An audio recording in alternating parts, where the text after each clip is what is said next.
Real Madrid is currently navigating a period of internal friction that the club's history rarely permits. Star players are visibly clashing on the pitch, the coaching staff is under scrutiny, and a frustrated Bernabeu crowd has begun to turn on their own players. Despite spending over €1 billion to assemble a roster of world-class talent, the club finds itself in a state of high-priced dysfunction, struggling to translate individual stardom into a cohesive team. The baseline for this team was set in May 2018. Cristiano Ronaldo had just secured his 4th Champions League title in 5 seasons, acting as the relentless engine of a team that defined an entire era of European football. When Ronaldo departed 53 days later, the club focused on replacing his 50 goals a year.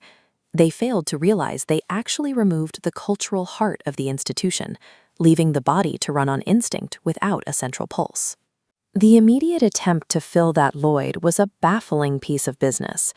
Management signed Mariano Díaz from Lyon and handed him the legendary number 7 shirt, expecting a squad player to step into the shoes of the club's greatest ever scorer.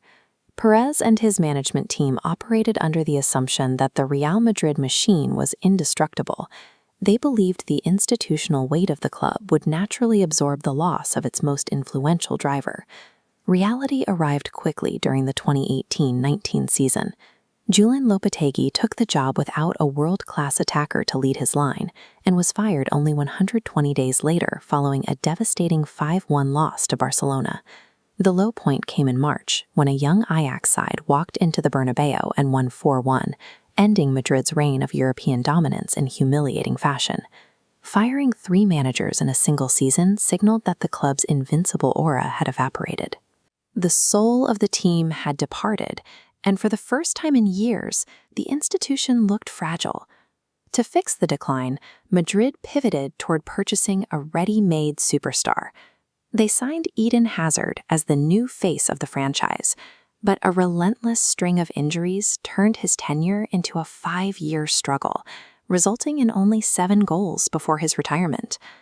As the big money signings stalled, Karim Benzema stepped out of the shadow he had occupied for nearly a decade. He took charge of the locker room and led the club through a miraculous 2022 Champions League run that relied on pure romantic defiance.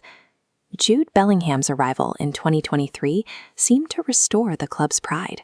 He scored critical winners against Barcelona and Napoli, immediately connecting with the fans and restoring a sense of leadership to the midfield. While these years were trophy-laden, they were built on spontaneous individual magic. The club was winning, but it was a mask for the fact that the unified, relentless daily standard of the Ronaldo era had never truly been restored. The fragility of that recovery was exposed in the summer of 2024. After an 8-year pursuit, Florentino Perez finally signed Kylian Mbappé, viewing him as the final piece of his modern Galactico vision. This diagram reveals the tactical conflict. Mbappé was placed into the exact same left-sided zone already occupied by Vinicius. Because both naturally drift left, they create a bottleneck, forcing the rest of the team to distort positions and breaking tactical balance. Tactical friction soon bled into the dressing room. Club legends like Iker Casillas criticized the growing selfishness on the pitch, as Vinicius and his teammates were caught in several public shouting matches during matches. By forcing 2 primary stars to occupy the same space, the club prioritized individual marketing over locker room harmony, rendering the team strategically unplayable.